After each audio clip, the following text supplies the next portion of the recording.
हरियाणा में जैसे जैसे चुनाव की तारीख नजदीक आती जा रही है, वैसे वैसे सियासी पारा भी चढ़ने लगा है। सभी पार्टियों ने अपने प्रत्याशी चुनावी मैदान में उतार दिए हैं। इसी कड़ी में अंबाला लोकसभा सीट पर भी भाजपा और कांग्रेस समेत सभी पार्टियों के प्रत्याशी तूफानी दौरे कर लोकसभा क्षेत्र को कवर कर रहे हैं। वहीं आज भाजपा प्रत्याशी बंतो कटारिया ने अपना नामांकन दाखिल किया। बता दें कि अंबाला लोकसभा चुनाव को लेकर आज पहला नामांकन हुआ है। इस दौरान उनके साथ हरियाणा के मुख्यमंत्री नायब सिंह सैनी, केंद्रीय मंत्री गजेंद्र सिंह शेखावत, कैबिनेट मंत्री कंवरपाल गुर्जर और परिवहन राज्य मंत्री असीम गोयल उपस्थित रहे। नामित प्रत्याशी के रूप में श्रीमती बंतो कटारिया जी ने आज यहाँ अंबाला के डिप्टी कमिश्नर ऑफिस में नामांकन दाखिल किया है। माननीय मुख्यमंत्री जी, माननीय कंवरलाल जी, माननीय असीम गोयल जी की उपस्थिति में जो आज ये नॉमिनेशन फाइल किया है, मुझे पूरे देश भर में लगभग प्रवास करने का अवसर मिला है और मैं जिम्मेदारी के साथ में एक बात कह सकता हूं कि जिस तरह से एक बार फिर विकसित भारत के संकल्प को सिद्ध करने के लिए माननीय मोदी जी के नेतृत्व में तीसरी बार भारत में एनडीए की सरकार बने, भारतीय जनता पार्टी के नेतृत्व में सरकार बने, जनता ने उसको लेकर के मानस बनाया है और निश्चित ही भारतीय जनता पार्टी जिस लक्ष्य को लेकर के चली है उस लेंगे। हरियाणा के परिप्रेक्ष्य में मैं जिम्मेदारी के साथ मैं कह सकता हूं कि हम 10 विधानसभाओं में निश्चित रूप से विजयी होने वाले हैं। भारतीय जनता पार्टी का कमल खिलेगा, सर्वत्र खिलेगा और भारतीय जनता पार्टी 400 के पार जाकर के एक प्रचंड बहुमत की सरकार बनाएगी।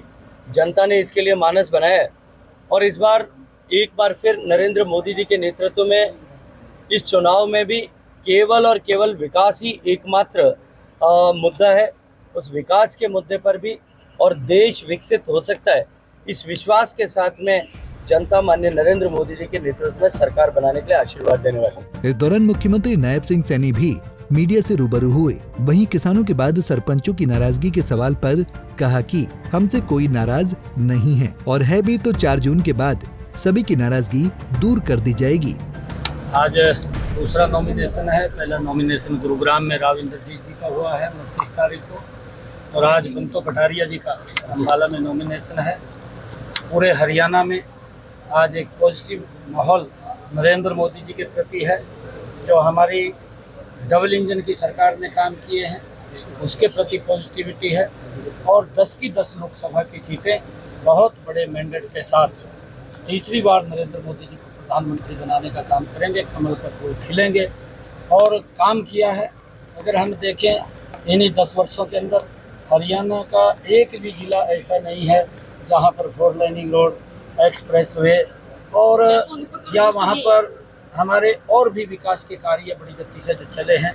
चाहे हमारे मेडिकल कॉलेज की बात लगा लीजिए, बेटियों के लिए चाहे हर 20 किलोमीटर के ऊपर कॉलेज की बात ले लीजिए। जो लोगों की मूलभूत सुविधाएं हैं सरकार ने मजबूती से इन 10 वर्षों में पूरी की है और गरीब तक योजनाबद्ध तरीके से लाभ पहुंचाने का काम इन 10 वर्षों के अंदर किया है।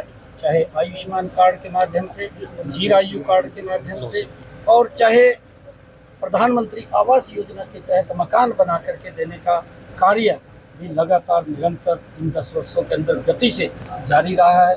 और इन सब बातों को लेकर के जो लोगों में एक पॉजिटिविटी का भाव है उसको लेकर के वो आंकलन करते हैं कि कांग्रेस के समय के अंदर कितने कार्य हुए हैं और भारतीय जनता पार्टी नरेंद्र मोदी जी के समय में कितने कार्य हुए हैं। इस बात का लोग आंकलन करके आज लोग इस बात को मान रहे हैं, चाहे गांव के अंदर है चाहे नगर के अंदर है, कि इन 10 वर्षों के अंदर नरेंद्र मोदी जी के नेतृत्व के अंदर ईमानदारी से देश और प्रदेश को आगे बढ़ाने का काम किया है और 10 की 10 लोकसभा की सीटें हमारे में।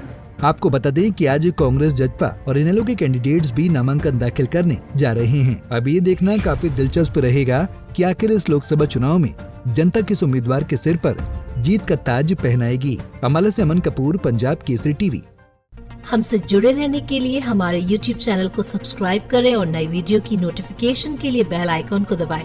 अगर आप ये वीडियो Facebook पर देख रहे हैं तो लाइक जरूर करें और ज्यादा से ज्यादा शेयर करें। धन्यवाद।